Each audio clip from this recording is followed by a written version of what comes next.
Hey guys, I'm Tyler Green. And I'm Ebony Amber. And this is the Amber Green Show. Yep, we're gonna talk about our upcoming events and costume design and special effects makeup. There's so much happening and it's really thanks to the fans, and we want to give you guys kind of a sneak peek of what we really do behind the scenes. Yeah, people ask us all the time, you know, how do you make this or where do you get that? And this will be the place that we can talk about all that stuff. So we're really excited because this is our very first YouTube video, and this will give you guys, the viewers, a chance to see what we do behind the scenes.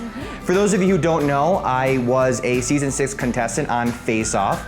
And over here, we have Ebony, and where do we meet? We actually met at Connecticut Horror Fest, so a local place, and I believe that I was dressed as a voodoo priestess, I think it was. Terrifying. You were terrifying. I was terrifying. You came right up to me, and I didn't know who the heck you were, but I was so impressed with your costumes. Ebony makes costumes at all sorts and all types, and we formed this team because I love what she does. And I love what he does, so now we create crazy monsters and creatures together. So it's been a lot of fun. It's only been, what, like 2 years? Yeah, I feel like I know you forever. You're like my older sister. Okay, calm down, calm down. Anywho-ness, let's talk about what we're working on now. We have a lot of conventions coming up. Yeah, we have the one at Mohegan Sun. Yep, TerrifiCon. TerrifiCon, yep, and Connecticut Horror Connecticut Fest. Horror Again, Fest, this where we met third year in a row. Yeah, and it's their third year they started, so it's great. Yeah, we're both really guests, and I'm judging the kids' costume contest, so it's going to be fantastic to see what these kids come up with.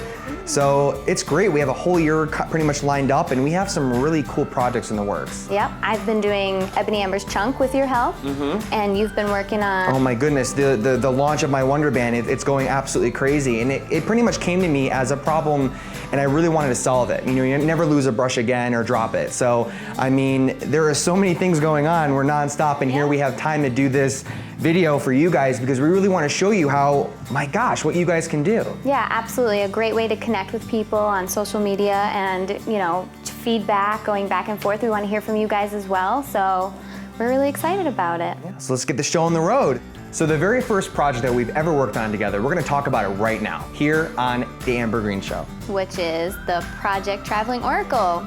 This guy's success is incredible. We've brought him to so many conventions around the United States, such as Anime Matsuri in Texas, the International Makeup Artist Trade Show in New York City, as well as the Connecticut Horror Fest where we met. Our friends all over social media want to know, how was this character done? So, backstory and all that. Yeah, so let's get to it. The design was definitely challenging. I wanted to go with a human-animal hybrid character that looks and feels like an ancient ancestor or a wise wizard of the forest. I love goats. Goats have such character. After Google searching some goat references, I discovered this awesome concept artist, Nicholas Kelly, who created this fantastical goat man character that I thought, this is it. This is the character we have to bring to life. So I had to reach out, so I emailed him. And he actually wrote back. And thanks to Nicholas, because without this design, we wouldn't even thought of what this character would even be. Another amazing artist I want to bring on board was Mark Santos. So Mark is actually a dental lab technician, and he actually creates dental appliances for real people. But as an effects artist, Mark also designs a lot of really cool characters and dental appliances for special effects. The inspiration behind the teeth were actually based off of photographs taken of an actual goat's mouth. And I used the anatomy reference that I had and applied that to a person's face right in the area that I wanted, which was a lot of bulk right here. Something I kind of started doing these days, and creating these things called protrusive dental prosthetics. And essentially what that is you have a set of teeth like we have here, and then you insert them. And what it's designed to do is subtly change the shape of an actor or actress's face just by inserting something into the mouth instead of having to use a makeup prosthetic. And you can see just by the way that these teeth are sitting on the models, we've gained probably about an inch of mass in the interior section, which is perfect for a werewolf because it sort of gives the illusion of a snout. In the end, it ended up looking like a real goat, like an organic goat. So the creature performer is actually my younger brother, Alec. Yeah, how did you drag him into that? Did you pay him? No. Designing this character, I wanted to bring my really good friend, Bethany Serpico, who is also a season 6 contestant on my season of Face Off. So as a team, we both sculpted, molded, and casted this character. I sculpted the basic forms, while Bethany came in and did the final detail. The character already had a personality just from the drawing. You could already tell what world he came from pretty much. He just put so much in his expression and so much to the character already. It was kind of easy to work from. Also, I'm one to want to sculpt texture, and it was full of texture, and that was probably one of my favorite parts. I actually thought it was really amazing how you took a 2D image and made it into this 3D creature. It was challenging. I mean, we had to really take into consideration Alec's features and a goat's features, which obviously are completely different, but we had to work around Alec's facial structure.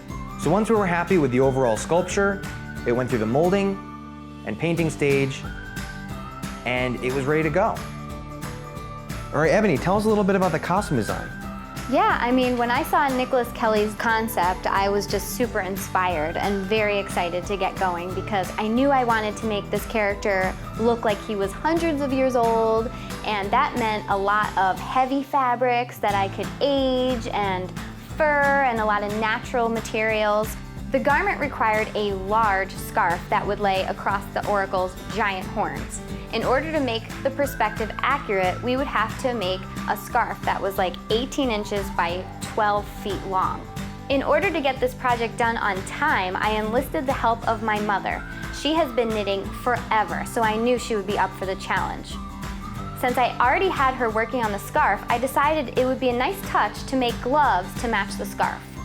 While my mother was working on those, I focused on making the belt, the sash, and the backpack out of repurposed leather. Actually, one cool thing about the costume was that a lot of the leather was from your old couch, which was awesome. Your family gave it to us. That was great. Yeah, they gave it. They gave it to us. They gave it to us, right?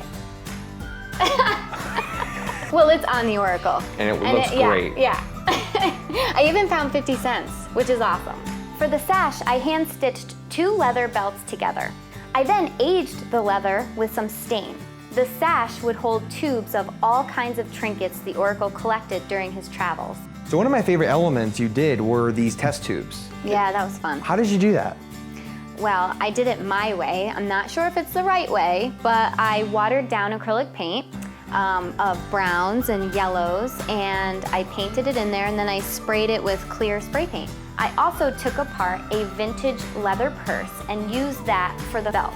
I decided I wanted to give it a very unique look by creating a one-of-a-kind belt buckle. I found some pins and earrings and things that I glued together to make it look like he actually made this thing out of found objects. I asked Tyler if he could cast the piece I made and then pour it into resin with a bronze tone. When we were finished with those pieces of the costume, my mother and I teamed up to make the jacket, pants, and peasant top.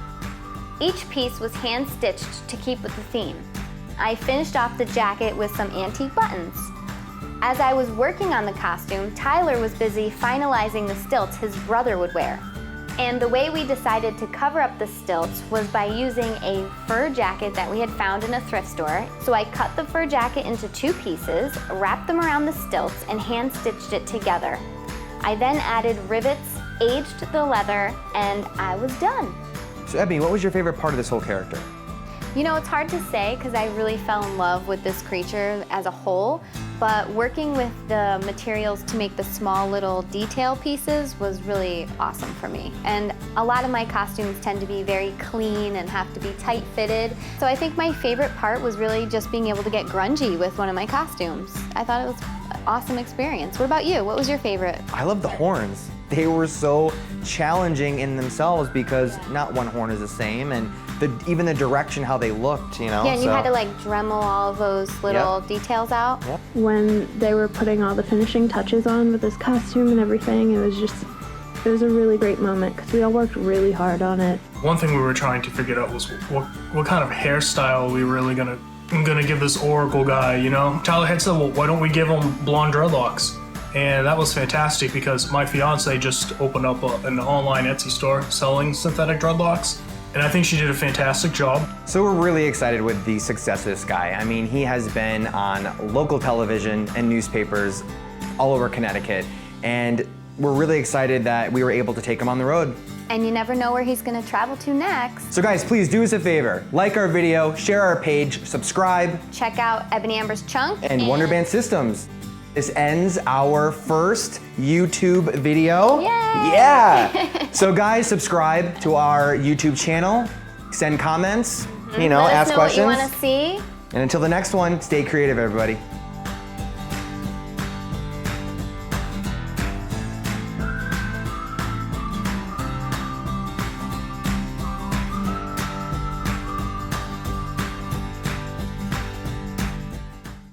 So we're very excited because this is our very first YouTube video.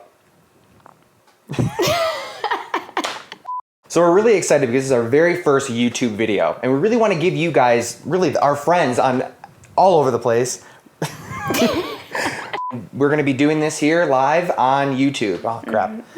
There's not doing this live. So Ebony, how did we meet? We met at Yeah. Okay guys, that's it. I was really excited to say that. I was really excited it was over. The bloopers for this is gonna be like 3 hours. What are you talking about? Seahorses, the guys carry the babies. Why What are did you you- so angry about it? Bye. Bye.